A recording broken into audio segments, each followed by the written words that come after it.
Welcome back to Architecture Wednesday.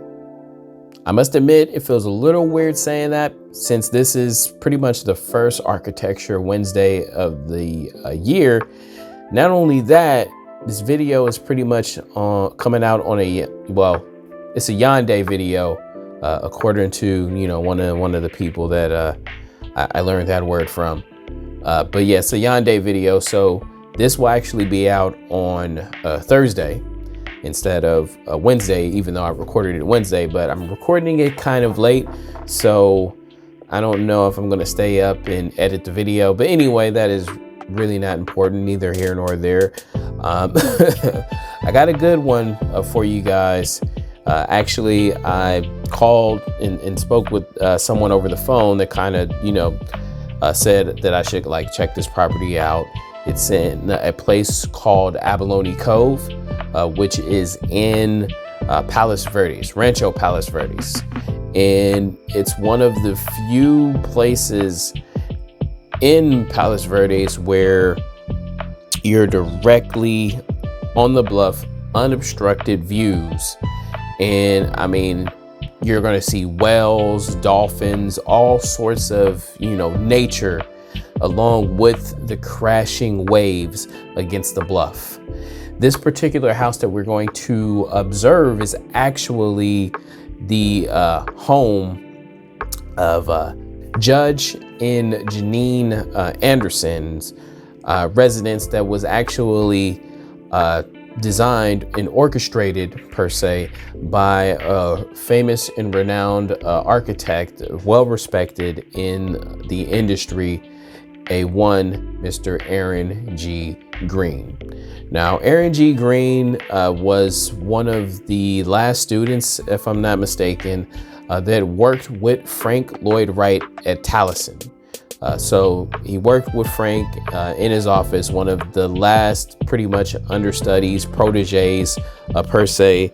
And he went on to, come up with several notable projects of his own throughout California and even North Carolina. So we're going to look at a home on Sea Cove. It would be 8 Sea Cove. We're going to check out a listing. Honestly, we shouldn't even check out the before, because the before should pretty much be very similar to the current state of the property, but we'll look at 2 videos. I'll try to keep it really, really short. I won't interject too much. This is actually my first time, seeing the house thoroughly. We're also going to listen to a historian of the property and residence, just go over small details about the home. As far as what I feel I'm going to expect based on, very little that I've seen, there's going to be, compression release, which means that there's going to be some separation in the leveling of the floor. This is a single story, mid-century home.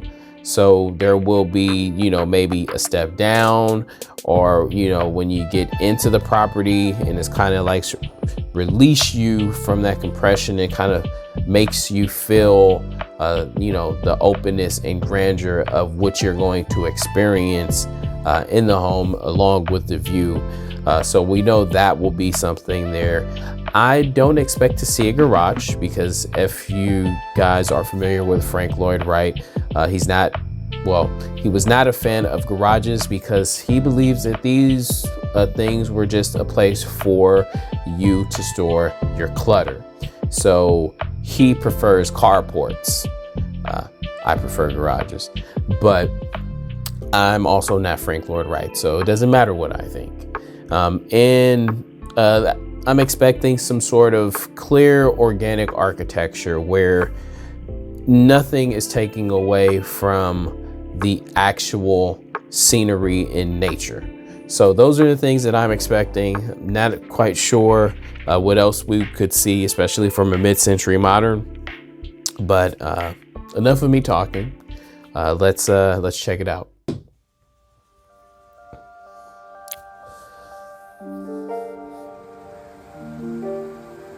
So this is just the initial listing, and as you can see, I mean, just looking at this beautiful ocean and reef. Like, it's just remarkable.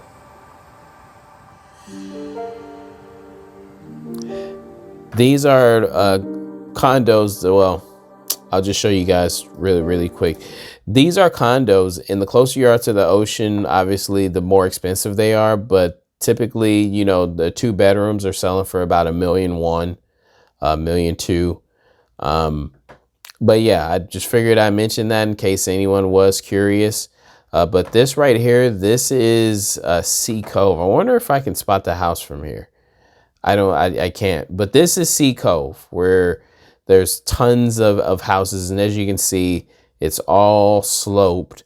And there's literally no sort of, you know, person that is going to build in front of you and take away from your view. So that's one of the benefits of being on Sea Cove.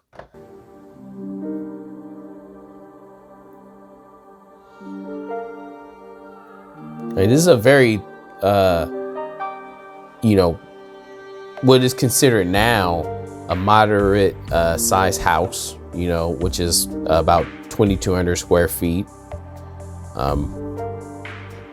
Definitely looks like very much on the original side.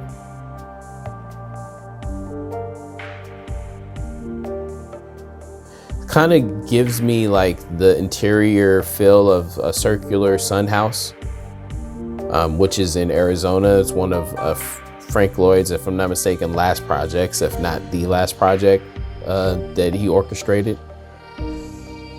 I love that deck that's right there off the pool. It's beautiful to me.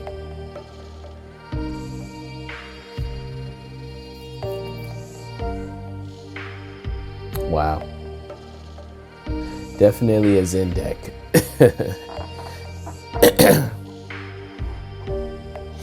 Watch the whales. Definitely that's something you can do on Sea Cove.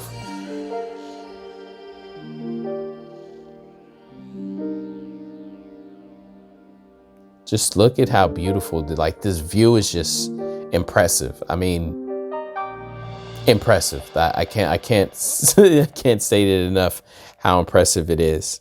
Yeah, you can't really beat those views. They're all really impressive from that point. So the only thing that you can do is just build a nice, you know, size home. And the more land you have, obviously you can go with a nice, huge single-story house. So this would be the current video listing. And as you can tell, that first video is from like 2018, and this one is current. So obviously the quality of the video does show, but just looking at it, this house is identically the same. There's nothing about it that's changed, right? Again, not a very large house. It's Japanese inspired, very zen. Like, this is super, like, clearly Japanese inspired, you know, and that, like, that is another element. Not to mention, I guess I could have mentioned it. The guy that actually owns it now, his name is Hiroki. Is it Nakumura? Yeah, Nakumura, and he is a like a fashion designer. He has a menswear line, you know, from Japan, and it's called Visvim. Personally, I've never, you know, to be honest with you, I've never heard of it. Oh, but I'm sure the guy has done well for himself, considering that, you know, he could purchase this home and, you know, wherever it is that he has in Tokyo, because his company is actually headquartered in Tokyo. So this would be like, you know, one of his homes that he has here in the States. And considering that it's on the peninsula, you know, it's probably really convenient for him to leave from California and go to, you know, go back to Tokyo.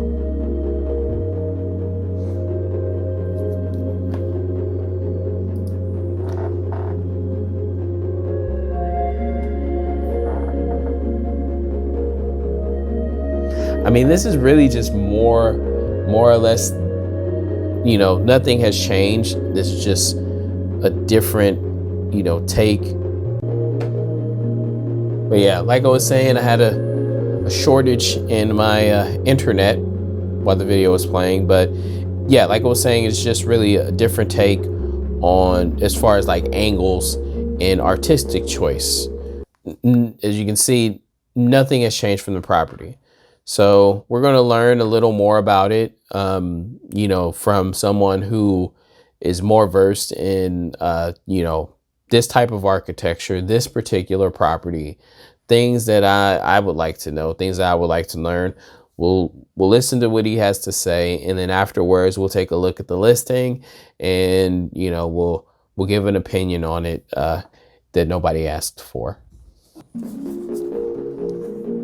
The way that a tree has many different elements and yet creates a unity. A tree has a trunk, it has branches, leaves, flowers, roots. Each of those is entirely different and has a different function. But as a totality, they create a unified. Pause. I mean, considering that this is like so ahead of the time in terms of like how now people are trying to introduce like living walls and things of that nature inside of the house, like this was done before that. And just this design and aesthetic of this kitchen. It's not a huge kitchen, but it's a very big kitchen for this size of a house. Organic tree.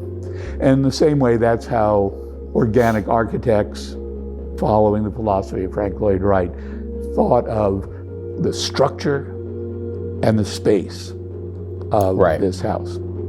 I'm Alan Hess. I'm an architect and historian, and I'm sitting here in the Anderson House. And by the way, when I mentioned the compression release earlier, this is pretty much the compression release where you have this. Just think of it like this. You go from, let's just call this 9-foot ceilings. And then you step down, and now your 9-foot ceilings become 10-foot, 11-foot ceilings. That's the release factor. So I just wanted to mention that. I know some things. House in Palos Verdes, California, which was built in 1959 by the architect Aaron Green. Aaron Green was born in Alabama, grew up there, became interested in architecture. Aaron Green studied with Frank Lloyd Wright. Interestingly also, Aaron Green was among the many, many very talented apprentices that went through Frank Lloyd Wright's Taliesin experience. But Aaron Green was the only one that Frank Lloyd Wright chose to actually officially become an associate architect with him. In the 1950s, they actually opened a joint office in San Francisco, which was where Aaron Green was located at that time. So that just shows you exactly how respected Aaron Green was by Frank Lloyd Wright, who did not give out compliments to anyone very often.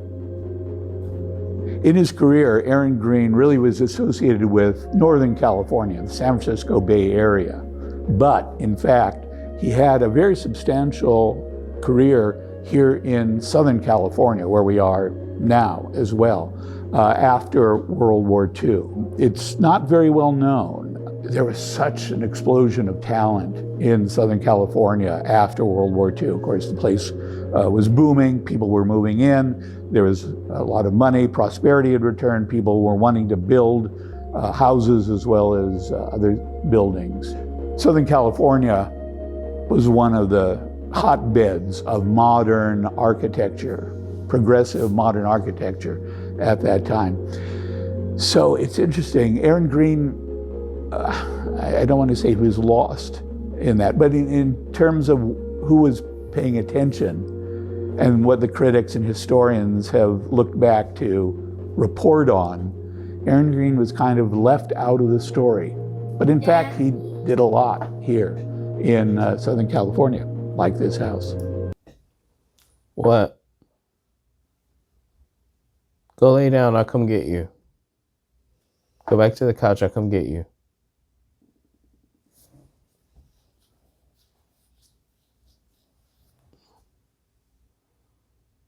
Lucas, go back to the couch, I'll come get you.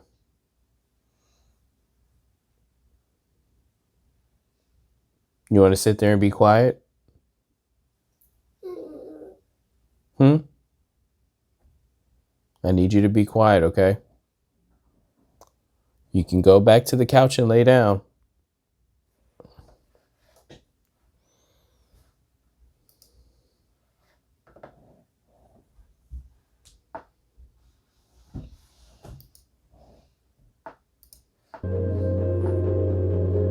This house has several of the key elements, the vocabulary that Aaron Green used in a number of his houses.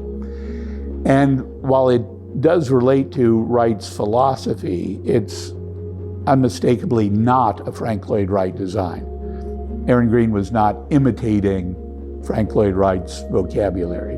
He was taking these basic principles, one, connecting to nature, two, using natural materials, three, connecting the indoors with the outdoors. This house is combined. The spaces flow from entryway to the living room to dining room, outside to the patio, which was also a living space, a really viable living space intended for the comfort and delight of the customers. But then you see this through a number of different elements. For example, these concrete floors with pebbles, gravel embedded in it, but exposed. So you have this rough, natural texture to it. Well, that's what would have been used in an outdoor patio, but Green brings it inside as well. So actually, almost wherever you are in the house, you feel like you're outside. What should we call this style of architecture? Well, first of all, the term style was anathema to Frank Lloyd Wright. A style to him implied something applied to the building after it's done. So you want a Gothic building, you add Gothic ornament, or you want a classical building, so you have classical ornament. That was what style was. That said, there is a commonality about modern architecture, especially in the United States and here in Southern California at this time. This is modern architecture. I would call it organic modern architecture. Organic in the sense that it is rooted conceptually in nature, but also the way the spaces flow together, that's organic. He's not dividing the living room from the bedrooms, from the kitchen, etc. He's saying life is being lived as a totality, a unity. And so the spaces of that life, whether you're sitting by the fireplace on a cold night, or you're cooking dinner for guests, or just sitting quietly in a chair and enjoying the beautiful space. Why was this site chosen is a really good question. But you look out at the view, and it's kind of easy to find out, why. The views bring in the sense of nature, not only the landforms and the ocean, but the weather, the clouds, the climate as it changes through the years and through the day and so forth. All of these elements were significant in how Aaron Green or other Frank Lloyd Wright students thought about their design. They integrated all of those natural elements into their work. Wright, in his philosophy, and this house is an excellent example of that philosophy, was about how to combine modern technology and human living, but with nature also. So it makes perfect sense for Green to love and design for a site like this, which allows nature to become part of the house. And in just about every detail of this house, you see that The fact that he could touch that is like a clear indicator that this is not like a super tall house. And yeah, I mean, but this was normal. This was normal in the 50s. This, the over, drawn and high ceilings, that is what is expected now. That is a now thing. But in the 50s, super normal for, a regular 6 foot human being to be able to reach their hand out and, touch the roof. Or in this case, the looks like that's the gutter. No, those are not the gutters. But anyway, the sill. Every detail of this house, you see that touchstone of nature, natural materials, stone, wood, so forth, in the design of the house. I like the garage door. A few years ago, the Palos Verdes Art Center, right near here, asked me to do an exhibit on Aaron Green, which I was pleased to do. I don't think there had been an exhibit specifically on his work before, and he was so important. And he was active here in Southern California, which people needed to know. So I was real pleased that this, it's a small art center, but it took on this job of presenting new material about an important architect like Aaron Green. Unlike some of the larger cultural institutions, unfortunately. They should be doing this job because this is beautiful architecture. This is important architecture. It's part of Southern California's heritage and character as well. And this house has been so well maintained and preserved over the years. What you see here is Aaron Green's concept of space, structure, site, nature, all of those things. It's just an extraordinary artifact to come upon, but well worth a visit to understand not only Green, but also this important part of Southern California architecture.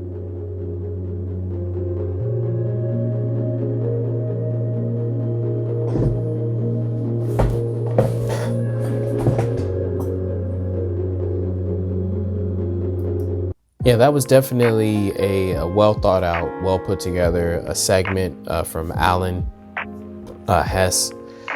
Definitely, clearly he's extremely knowledgeable, a lot more knowledgeable than I am. But that's part of what Architecture Wednesday is for. It's for being incited and into things that I probably never would have thought of personally on a personal level. Especially when seeing houses, they kind of just blend all in together. But what I do know is that I do enjoy different takes on property, and this is definitely one of them. Now, with that said, this property is for sale, and it's been, for sale for the better part of, almost a year. It's been on the market for, almost 240 days. And I'll tell you why I think there's a drawback to why it's not selling. And, in addition to probably the first thing that will come to anyone's mind is the price tag of pretty much $9 million. And, $9 million in a market where people are not really high on moving. At this point, I wouldn't even blame it on interest rates, because people in this price bracket, it's not about the rates. Now, it's not that the price of, the home is like, especially for Sea Cove, it's not like homes don't sell for, that price range, but the homes usually have more modern, things to offer.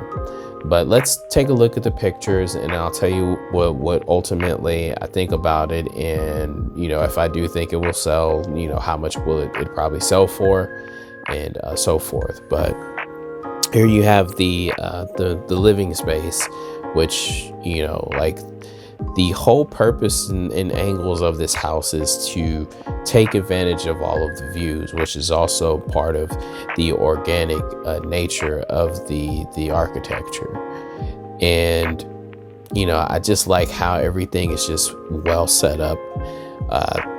There's a nice amount of land, so the fact that Aaron chose to go with concrete for so much of the backyard, is definitely welcoming, because like I said, there's tons of green space here.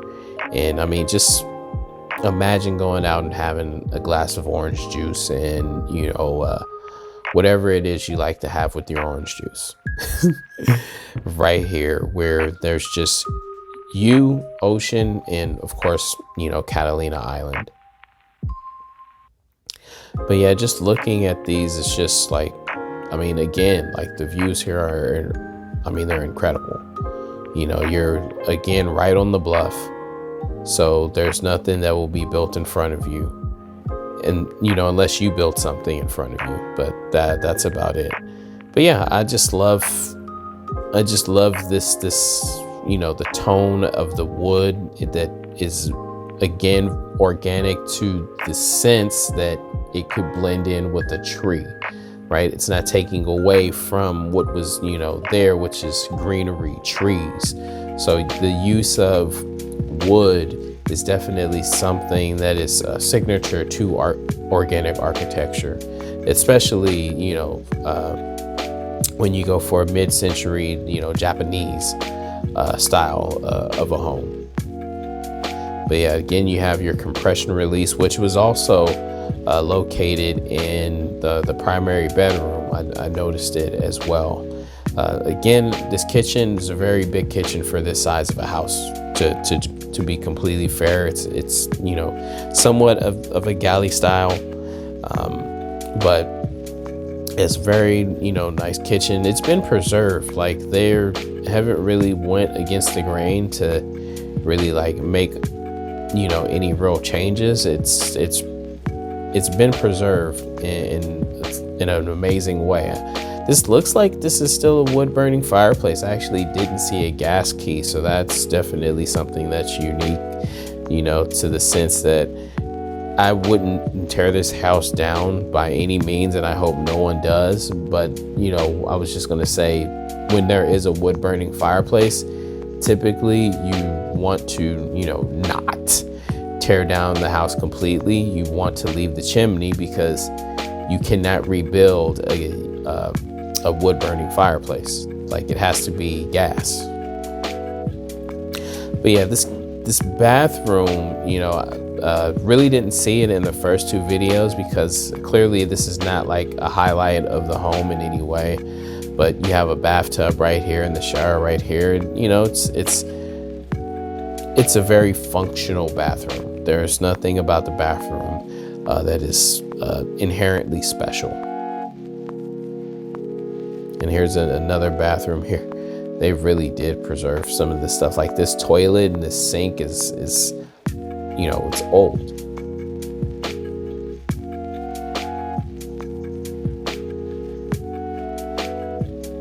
But yeah, more of the same pictures. Highlighting the pool, the outdoors, the ocean is just, they have the evening shots, which are very beautiful, as far as choice to get people to come out there. So why has this place not sold? Being that it has some sort of, historic value. Well, the main thing, not the main thing, but we can start with the fact that, the house itself is not built or, orchestrated by Frank Lloyd Wright. It's the home of, one of his students, which is not necessarily a negative thing, but if it was obviously Frank Lloyd Wright, it would have a little more attention to it. If you go and look this house up, there's the press for this house versus like a house that was actually designed by Frank Lloyd Wright is completely different than one of, Aaron Green. So, you can call that a factor. In 2018, Hiroki, he actually bought the house for, I believe, just under $6 million in, about 2018. So he bought it for 5.54. He bought the house for 5.4, and he's asking for, $3 million for more than what he paid for it, which isn't necessarily the problem for me. One of the things that is very unfortunate, and this is really given the fact that I really do love Palos Verdes, is this, right? Is the fact that there has been some land movement that has destroyed some of the homes that people love. And I know, the disasters, that everyone kind of has gravitated to, especially recently here in California, is the fires, that happened in Palisades. But the truth is that we've had, all sorts of disasters that have impacted, regular, working class people, not necessarily, extremely rich people, like just working class people who work their tails off to get to a place where they actually have their retirement built inside of their house, whether they sell it or keep it. So, people losing these things, for me personally, even if I don't know the person directly, it impacts the way that I feel, because, there's nothing that I could possibly do. I wish there was, but yeah, one of the things is that there's just, land movement, and, people are losing their homes here, right? People are losing their homes here, and, they're obviously, California is not being ran, as good as it can be. I'll just keep it at that. It's not being ran as good as it can be. And, people are still waiting for things to happen so people can preserve their homes and rebuild their homes. So it's just something that's,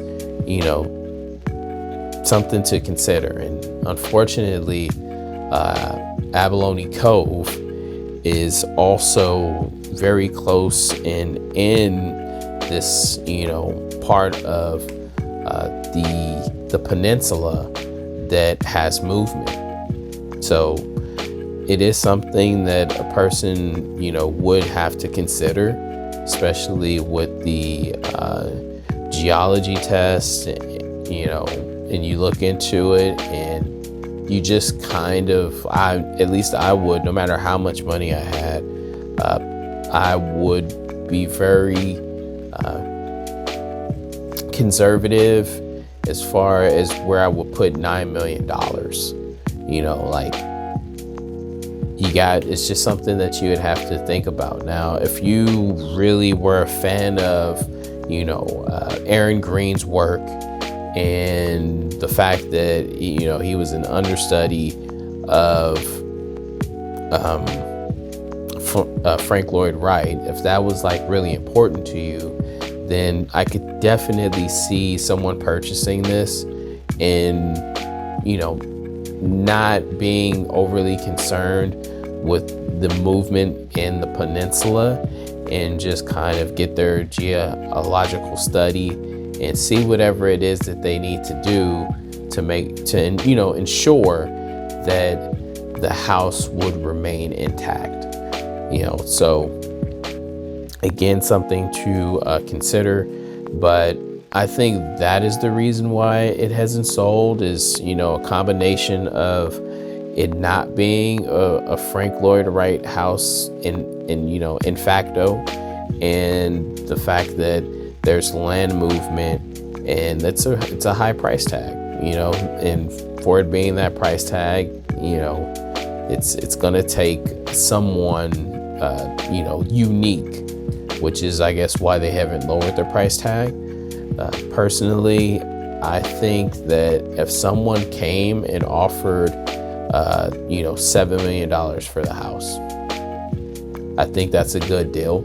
I think that's a very good deal, considering that it's a house that didn't require, any work other than just the preservation. You didn't make any like design choices where, people could clearly see that you spent, a few $100,000 into the home. That doesn't exist here. But anyway, that's all for me. That's all for me. I'm gonna cut it, and I'm gonna go to sleep. I'm not gonna, lie to you guys. I'm gonna go to sleep, and then I'll get up in the morning. I'll edit the video and I'll have it uploaded for you guys on Thursday. But yeah, other than that, I hope everyone has a fantastic, rest of the week, and have a great weekend. And I'll see you guys for Celebrity Sunday. Peace.